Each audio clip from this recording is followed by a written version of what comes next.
Kingdom Hearts truly is something out of the ordinary. It's not every day you see a crossover between Disney and Final Fantasy, or have a story so convoluted that you have to play every single game to keep up with it. Yet, here we are, with Kingdom Hearts 4 just along the horizon.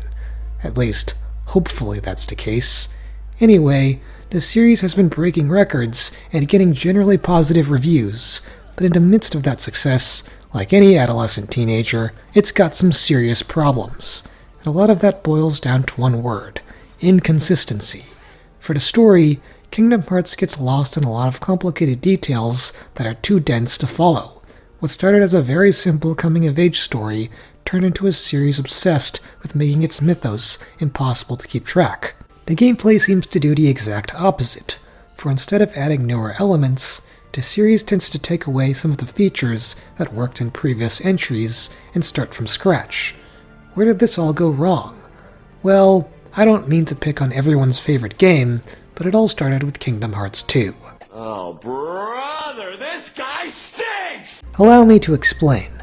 I don't hate Kingdom Hearts 2, the combat is a lot more varied, which opens up different ways to play the game, and the ending always brings a tear to my eye. But this game kind of fails as a sequel. There were so many aspects from the first game that could have been improved upon. However, for one reason or another, KH2 chooses to throw it out and change the focus. I think this mentality comes from the fact that back then, a lot of people criticized things like the worlds being too confusing to navigate around or the platforming being too janky. And yes, maybe Sora's jump is terrible without question, and the worlds can be difficult to figure out, but in retrospect, these aspects brought a certain level of charm to the series. Maybe the first Kingdom Hearts is dated in some respects, but if they had just stuck to the formula this game had set up, Kingdom Hearts would be a much different franchise. One that wasn't as bogged down by convoluted plot points and constantly changing gameplay styles. The thesis of this video, if you could call it that, isn't to rip Kingdom Hearts 2 a new one, and for me to reminisce on the good old days like a 28-year-old boomer, but it's to show what Kingdom Hearts lost over the years, and how the disappearance of certain elements, for lack of a better word, have dampened the appeal of this series. And as a side note, I genuinely apologize for the quality of the footage for Dream Drop Distance. I don't have an HDMI splitter for the PS4, so I had to put Screen Rec over my EasyCap, and yeah, it's probably not the best looking quality. I thought I'd mention that. Anyway, on with the video.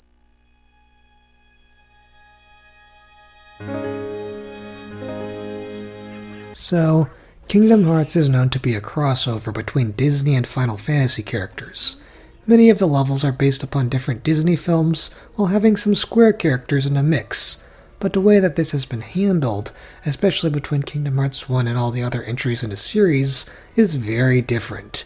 You see, KH1 mastered a concept known as immersion. Basically, the Disney worlds felt like they were a part of the story in the game. Each of the villains were united under this council led by Maleficent. Certain events like Clayton's Fall to the Darkness serve to explain how the Heartless are drawn to a specific world instead of its own self-contained incident.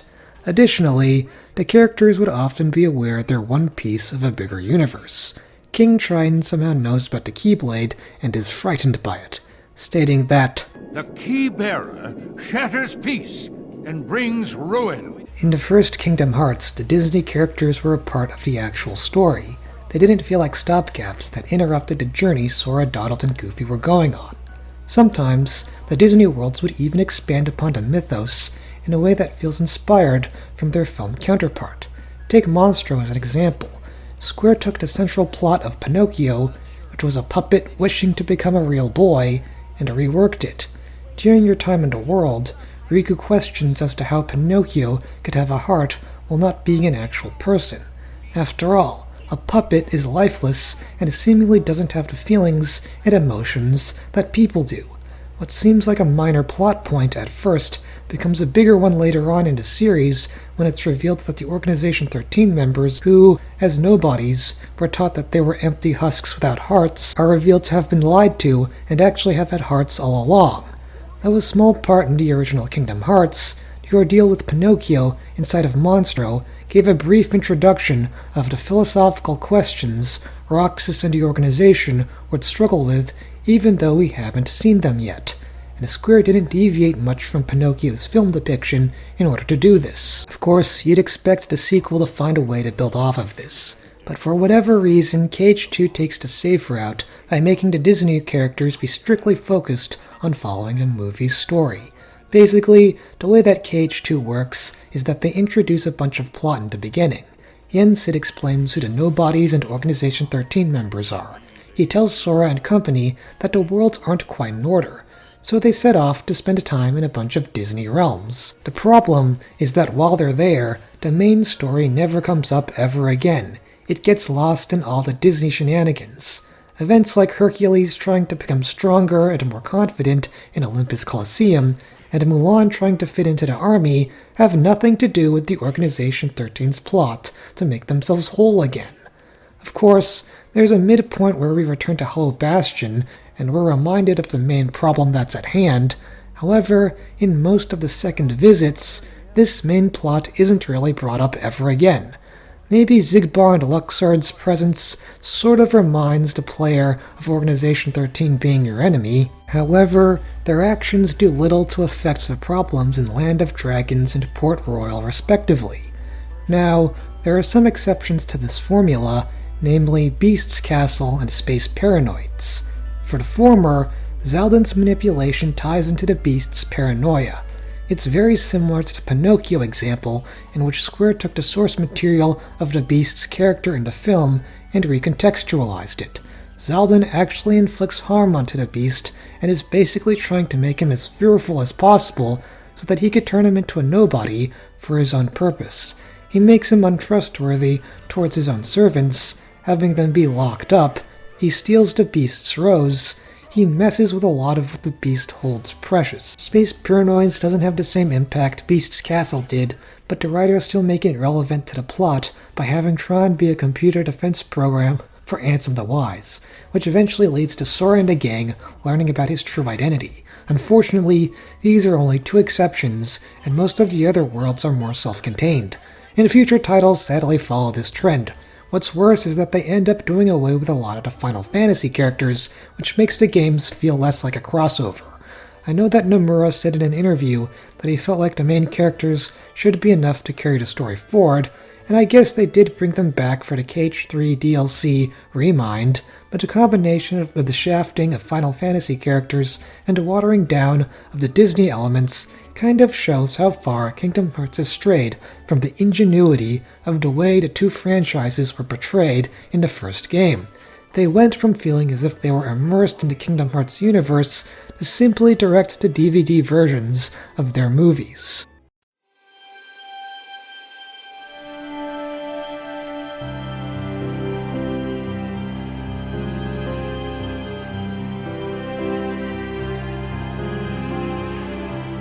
Ah yes, Kingdom Hearts and its notoriously constantly changing mythos. In KH1, it was very simple. It was light versus the darkness. The Keyblade was shown to be sentient and have a mind of its own when it came to choosing its wielder.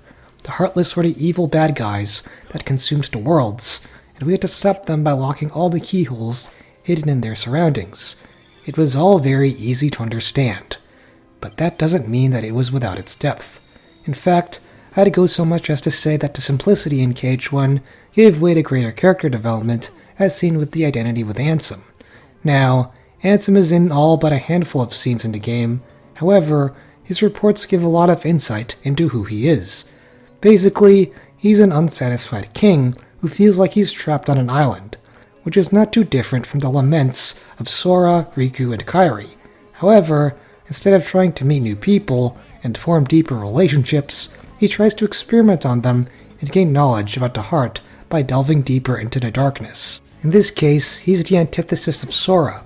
Whereas Sora emphasized bonding with people, Ansem was more about trying to put concepts like the heart into boxes and trying to logically figure them out. He looks down at Sora for his childish simplicity and believes his emphasis on friendships is ultimately ignorant. The irony was that Ansem himself was foolish to think that knowledge and research could make him all-knowing about the heart, and that hubris was his undoing when he wrongly miscalculated that Kingdom Hearts was full of darkness when in fact it was light.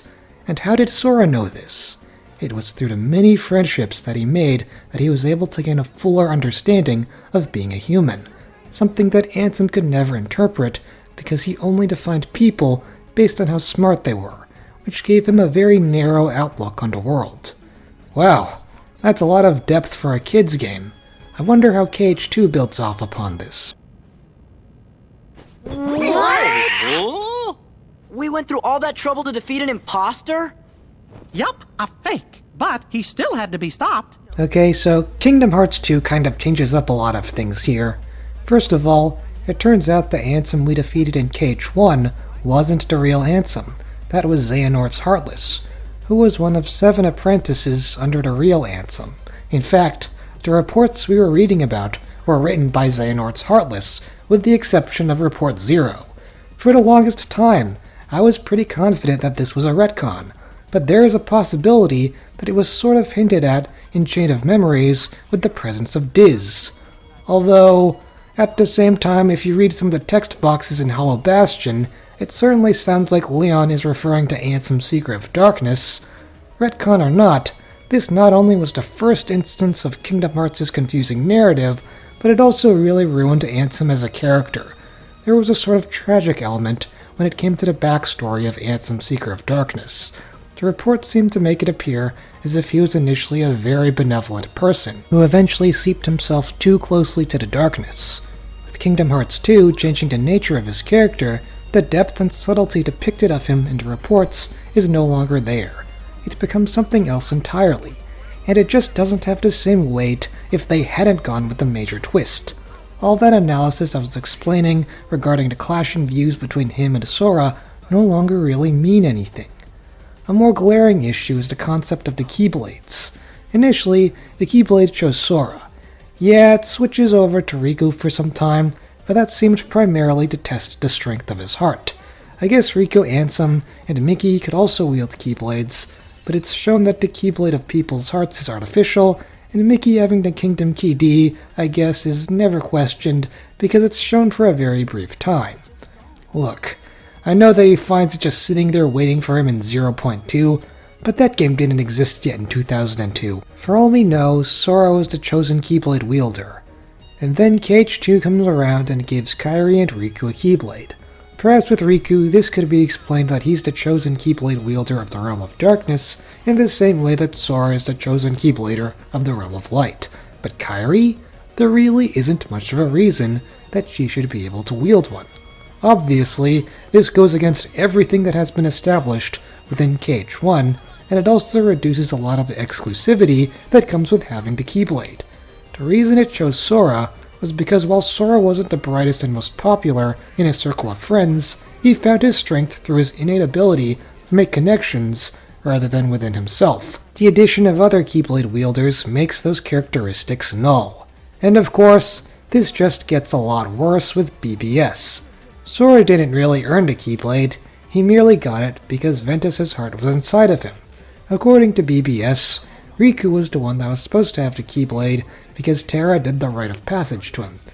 Basically, the way the Keyblades worked was completely changed because Nomura just had to come up with an explanation for them. Kingdom Hearts 1 almost making them have a mind of their own gave a bit of mystery to them. So for them to suddenly become such a common thing that everybody can have, not only destroys its significance, but also to a degree assassinates the main protagonist Sora. The Keyblade coming to Sora now has nothing to do with the strength of his heart. Apparently Nomura will go so far as to say that he was just at the right moment in the right place. I always thought it was cool how Sora was just this ordinary Joe that happened to be this chosen one.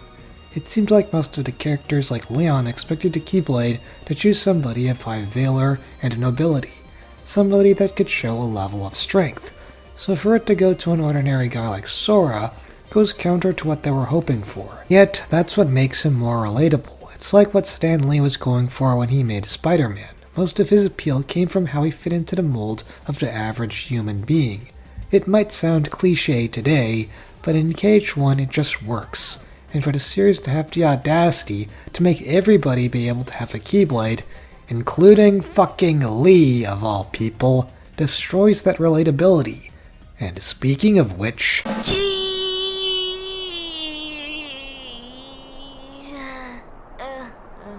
So I know that this one is kind of controversial, and I'm sure there are a lot of people who are going to disagree with me. Sora wasn't always this cheery, energetic kid, at least not to the point of being over the top. I mean, yeah, sure, he has these moments where he's goofy in the first game, but he wasn't this overtly derpy dork to the point of irritation. He had quite a few serious moments that actually developed him as a character. When he first meets Ansem in the secret place, his reaction is one of ignorance. He comes across as childish, almost as if the two of them are speaking a completely different language. When he gets to traverse across other worlds with Donald and Goofy, the game goes out of its way to exemplify how Sora is changing as he encounters the different residents in the worlds. It all accumulates to the point where Sora meets Riku in Hollow Bastion. The two of them have been growing apart before, in their previous meetings, after Riku misinterprets Sora, have abandoned him and Kairi. However, in this instance, their tensions are taken to a step further when the Keyblade decides to go to Riku, which causes Donald and Goofy to abandon him and for him to be left with nothing else except for a wooden sword and Beast. No amount of positive thinking or cheerfulness can pull him out of the pit of despair he just experienced. Yet, with the help of Beast, Sora is able to get back up and confront Riku, showing that his worth has nothing to do with the Keyblade, rather it's his friends that strengthen him. Ultimately, it's that one darkest depths moment that gives Sora the opportunity to mature. It's in this same scene that you see the relationship between Donald and Sora solidify. Previously, the two of them had argued a lot, and it was clear that the only reason Donald wanted Sora around was out of loyalty to King Mickey's order to follow the key. However, the more Sora and Donald spent time together in the other worlds, they fought less and less. Eventually, at the moment where Donald and Goofy had to abandon Sora to follow the allegedly new Keyblade wielder, while Donald is the first one to leave Sora, he genuinely seems sorry that it's come to the point where they have to abandon one another. If this had happened back in the Tarzan world, Donald Duck would have been more than happy to get rid of that annoying kid. So the fact that he rejoins with Sora even though he doesn't have the Keyblade shows how much they've grown. Well, but Donald could have just been doing that because Goofy was doing it.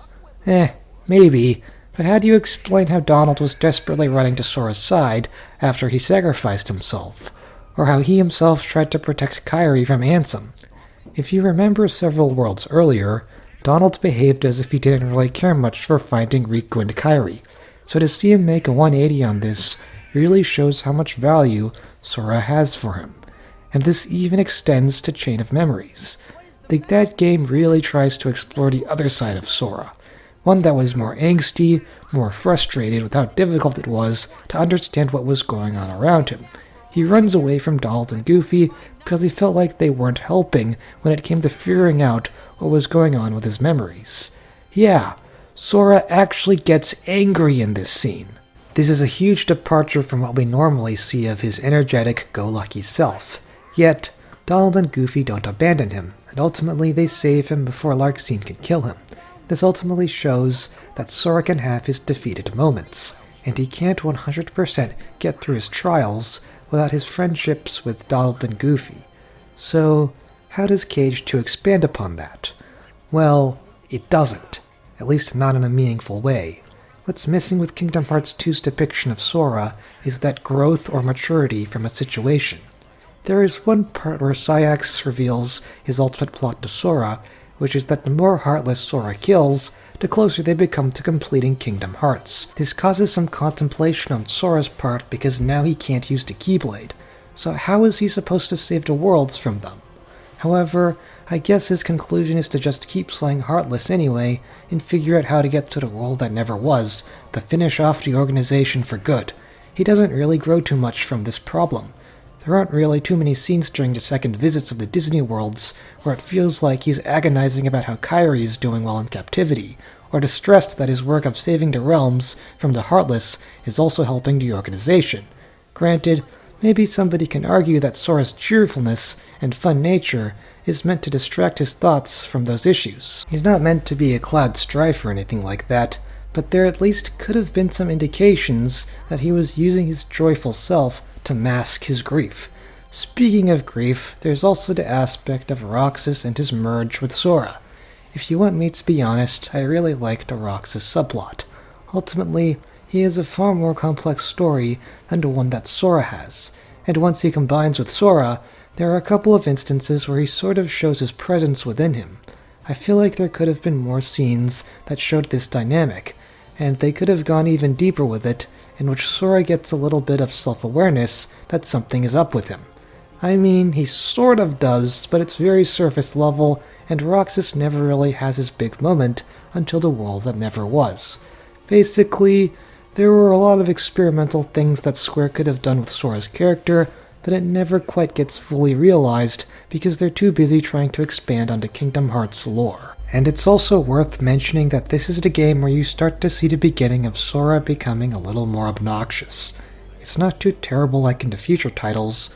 There are some parts where he releases a badass boast, and it's always cool when he's willing to project some confidence. But there are just some moments where it feels like he's not thinking straight, like how he tries to pick a fight in Land of Dragons, or gets flicked by Hades after he tries to initiate an argument.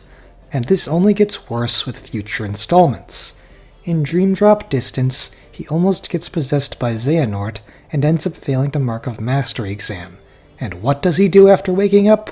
Put on some goofy-ass glasses and act like nothing happened. Making Sora happy and cheery isn't necessarily a bad thing. In fact, I'll say this. Considering how terrible 2025 is going, watching Sora, Donald, and Goofy have fun interactions within the Disney worlds kind of took me out of the bleakness of this year. But what the games sort of started to forget was that Sora wasn't always defined by his cheery and overly optimistic attitude. Everything seems to circle around those attributes regarding his character, and he just never gets to experience those rock-bottom moments like he did in Chain of Memories and KH1, which prevents him from becoming a more fully fledged character.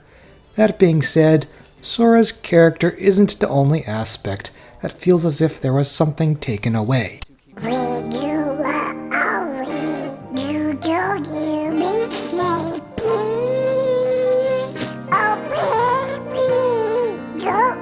Again, similar to the previous part, this one might be seen as very contentious because KH1 and KH2's gameplay is good in their own right. Kingdom Hearts put a lot more emphasis on the exploration of the worlds, so even though the combat was somewhat janky, it at least made up for it with the variety it provided when it came to the interesting set pieces you could toy around with. KH2, in contrast, took away a lot of the interesting level designs. The worlds turned into hallways, which usually had nothing more except waves upon waves of heartless and nobodies to fight. However, the fluid and the varied combat system was its saving grace.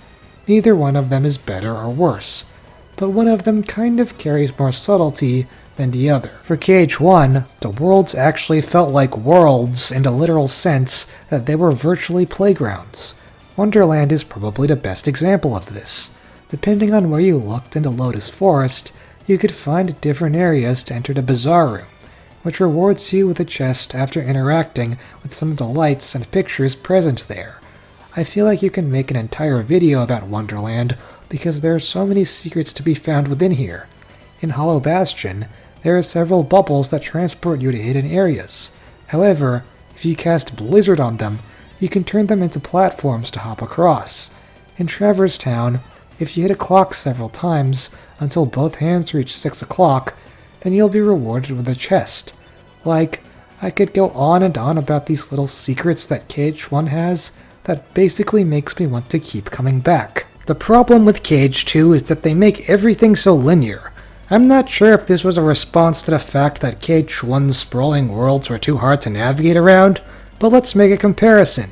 In KH1's Agrabah, the level is almost like a maze. It forces you to go around and look for the different locks to open the gates in a particular order in order to progress. This becomes even more complex when you get to the Cave of Wonders, in which you have to make use of a Boo to activate the different crystals to remove the barriers blocking your progression. As frustrating as it might sound, I like it because it kind of made me think about how to differently approach the level. It leaves you to figure out the puzzle for yourself. With KH2, the game literally holds your hand by blocking off all exploration. If you dared to go the off-beaten path in KH2, then Sora will scold you by saying, "This isn't the way to the palace." Maybe it makes it easier to go around the city, but there's just something of a lost charm when you no longer have that sense of aha moments when you finally solved the puzzle that is Agrabah. Now, one could argue that KH2 also has its fair share of subtlety and depth when it comes to the combat, and that's true. The game forces you to experiment a lot with the different mechanics it presents, such as drives, limits, and summons. The summons especially are improved by a lot from the first game, considering that they have more practical uses in combat, such as Chicken Little acting like a magnet for enemies, and Genie having different drive forms that lend to a multitude of attacks. Revenge value with bosses also gave a form of consistency when it came to figuring out when they'll retaliate, so that the player could strategize best how to approach them. Here's the problem. These features never make themselves apparent unless the game is played in critical mode. Standard and to a lesser extent Proud mode are so easy to the point that they make KH2 become button mashy. So you have to play the game in a specific way to enjoy the full package. Whereas with KH1, no matter if you enjoyed the game on beginner, standard, or proud, you always felt like there was a sense of exploration with the level design. In that sense, KH1 appeals to a broader audience. What's even more confusing is how KH2 has a lot of growth abilities in the game. Unfortunately, the only real area to use it in is the Cavern of Remembrance. Now, why do you think they suddenly added all the platforming in this little secret section? It's because Square Enix realized that they made a mistake, and this is proof that they could have focused on both the platforming and the combat, and not just one or the other. The other Kingdom Hearts titles sort of tried to compensate for this by bringing back platforming and puzzle solving to a certain degree, but for the most part, compared to what KH1 delivered, it very much felt watered down in comparison. It almost felt like Square was saying, "Here's the old stuff you really liked from the first game," without really understanding why that stuff worked in the first place. Concepts like flow motion are very interesting and increase the exploration aspect, but it never feels like the game's ever embraced the subtleties of the original. Magic feels like it's solely used for combat, whereas Kingdom Hearts 1 had spells be used to affect the environment. Whereas worlds like Atlantica and Halloween Town had you interact with different features to get an item, the sequels decided to remove that. Whereas KH1 had trinities that sometimes rewarded you with rare synthesis items or a special spell, KH2's party interaction was mostly limited to, well, limits in combat. Whereas KH1 had special Heartless to defeat, like the Pot Scorpion and the Mushrooms, which required different tactics, KH2 only had the bulky vendors. I suppose there were environmental challenges, like the Mushroom 13 and a data organization that had you play the game differently, but it still lacked the variety that was present in KH1, which in one sense made it somewhat more constrained. In KH1, you had super bosses along with rare Heartless and side quests, like finding all the postcards and 101 Dalmatians. There was nothing wrong with any of this, and there were ways to improve upon it. One way to better incentivize the player to pursue these secrets is to have something radically change in the course of the playthrough once they're discovered. In KH1, sometimes if you lost a fight or go into a room at an earlier time period, it might trigger a hidden cutscene, or you might get to see characters show up that weren't there before. Maybe, in order to expand upon this, these cutscenes would open up an alternate pathway for the game to proceed, so it would basically force you to play the game again in order to see a completely different ending. In fact, Monstros sort of did this, in which if you visited it after Hollow Bastion, some of the scenarios would play out a lot differently. It didn't quite change the outcome of the game itself, but it was still a cool little addition. Unfortunately, everything after KH2 decided to remove these optional dialogues, and you really have to wonder why. It really helped KH1 feel more immersive. It made me want to go deeper into the Disney worlds. The focus on combat isn't necessarily a bad direction, but if they combined it with the exploration and experimentation of Cage 1, the game would have been a lot better. The series wouldn't just keep changing gameplay styles and may have been more consistent. BBS and Dream Drop Distance, for whatever reason, decided to drop a lot of the combat features from the second game and replace them with the command deck and D-Links, which arguably all felt a lot worse than the drives and limits from its predecessor. It's as if Square learned the wrong lessons throughout the years. Thanks a lot, Cage 2.